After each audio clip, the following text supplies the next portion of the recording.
Bonjour et bienvenue sur le podcast du temps perdu.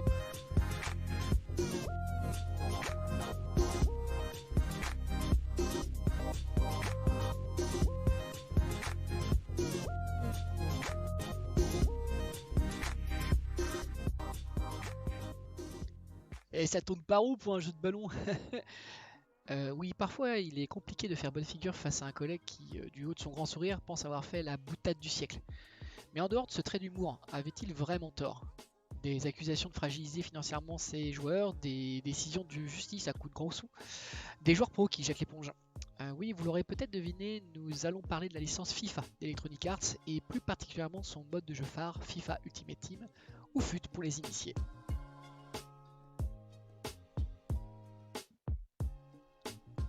Commençons donc par expliquer ce qui est à l'origine de tout ce bruit.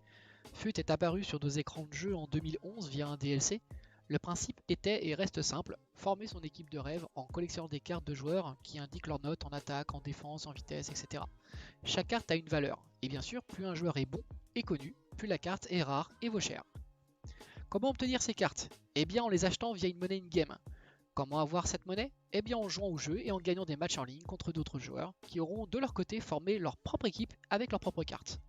Plus vous gagnez, plus vous pouvez vous offrir vos champions préférés et ainsi compléter votre collection.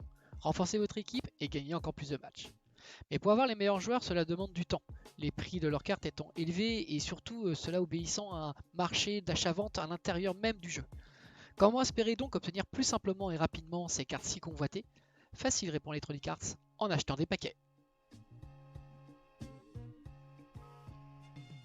En reprenant le principe des paquets de cartes à collectionner, et bien réelle celle-ci quand on était petit, vous pouvez tenter votre chance en faisant l'acquisition de paquets virtuels contenant au hasard un certain nombre de cartes plus ou moins grande valeur. Vous avez de la chance, vous avez un Messi et un Ronaldo. Si vous en avez moins, vous obtenez un Kevin Cessa.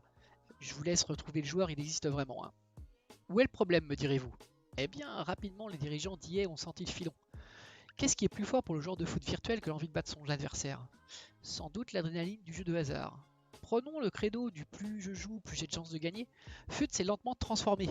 D'un jeu de collectionnite, il s'est mué en véritable jeu de hasard virtuel. S'offrir la moindre carte de grande valeur est devenu un graal impossible en soi. Alors comment faire? Eh bien, en revendant sur le marché les cartes obtenues dans les paquets. Comment obtenir les paquets? En les achetant avec de la monnaie in-game comme précédemment. Monnaie qui au fur et à mesure a perdu de sa valeur. Véritable dévaluation, il faut jouer encore et encore, gagner encore et encore afin de pouvoir s'offrir les meilleurs paquets. Comment faire alors si j'ai un niveau lambda et un emploi du temps ne me permettant pas de grinder jour et nuit? Aucun problème, Papa y est à la solution. Les joueurs n'ont peut-être pas le talent et le temps nécessaires, mais ils ont une carte bancaire. En incluant une autre monnaie, qui s'acquiert elle avec du véritable argent, vous pourrez vous offrir vos paquets tant convoités. Et voilà, la machine est lancée.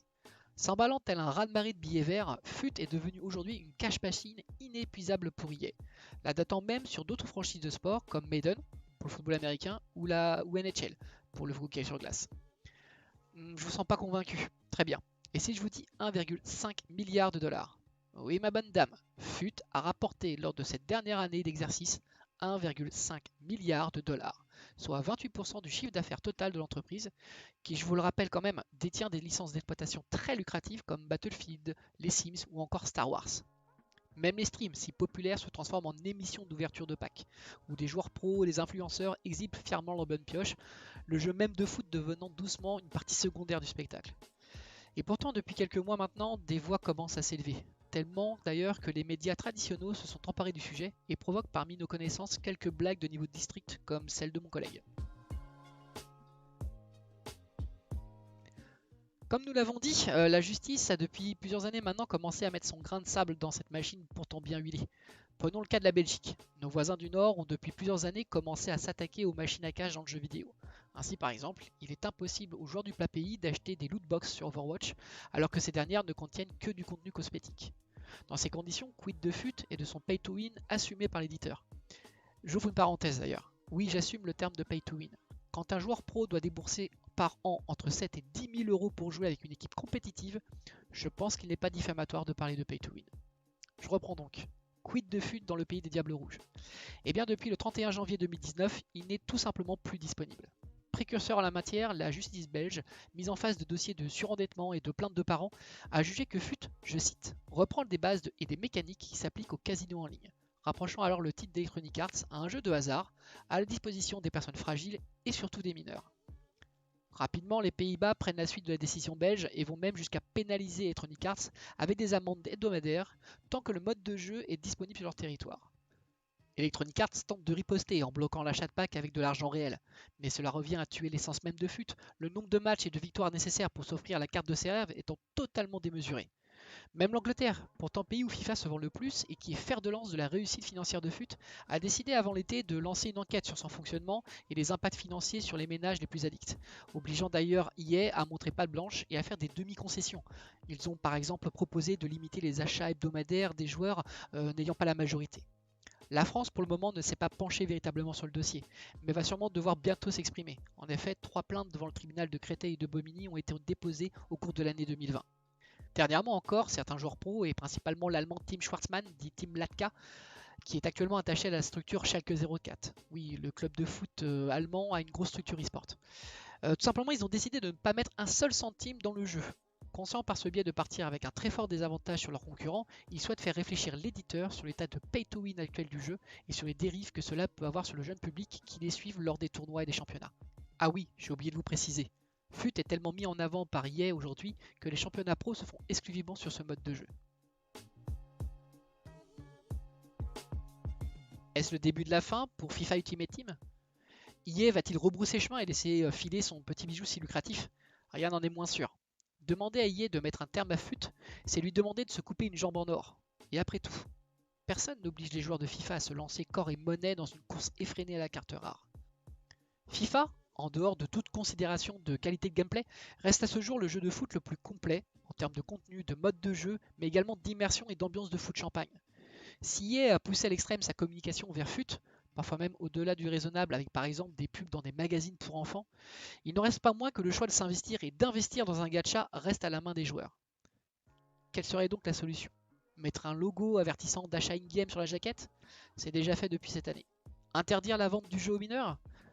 Comment expliquer qu'un enfant ne puisse pas jouer à un jeu reprenant le sport le plus populaire du monde et où se retrouvent la plupart des stars qu'il idéalise tous les week-ends devant la télé? Interdire FUT définitivement? Soyons réalistes quelques minutes. Il faudrait que tous les pays du monde prennent cette décision. Le manque à gagner d'ailleurs pousserait Electronic Arts à trouver d'autres solutions. Je vous rappelle aussi que le principe de FUT existe sur les autres jeux du développeur. Il faudrait donc légiférer pour chaque titre dans chaque pays. Et que dire des autres jeux de sport ou d'aventure où l'on retrouve le principe de pay to win ou de pay to fast? Les NBA 2K, les Hearthstone, les Red Shadow Legends. Non, la véritable voie qui peut faire reculer Electronic Arts, c'est bien les joueurs eux-mêmes. FIFA existait avant FUT et peut exister après. Il n'en est qu'une partie, et bien qu'il en soit devenu le symbole, FIFA reste FIFA, avec ses défauts, ses atouts, ses ambiances de grands soirs de match, ses modes de jeu tout à fait propres. Et sans doute le plus important, ses soirées entre amis à jouer les uns contre les autres dans la bonne humeur et les parts de pizza. Attention, loin de moi l'idée d'incriminer les joueurs férus de FUT. Moi-même je pense que ce système de jeu est une pure idée de génie, et a su apporter un souffle de fraîcheur à la simulation de football à un moment où elle semblait stagner. Mais le bébé de EA vaut mieux que ça, et c'est aux joueurs de le rappeler aux développeurs. Cela vaut pour FIFA mais aussi pour l'ensemble des productions vidéoludiques. Les exemples de changement de direction, il y en a eu énormément. Un exemple récent, un certain Star Wars Battlefront 2, un jeu Electronic Arts d'ailleurs,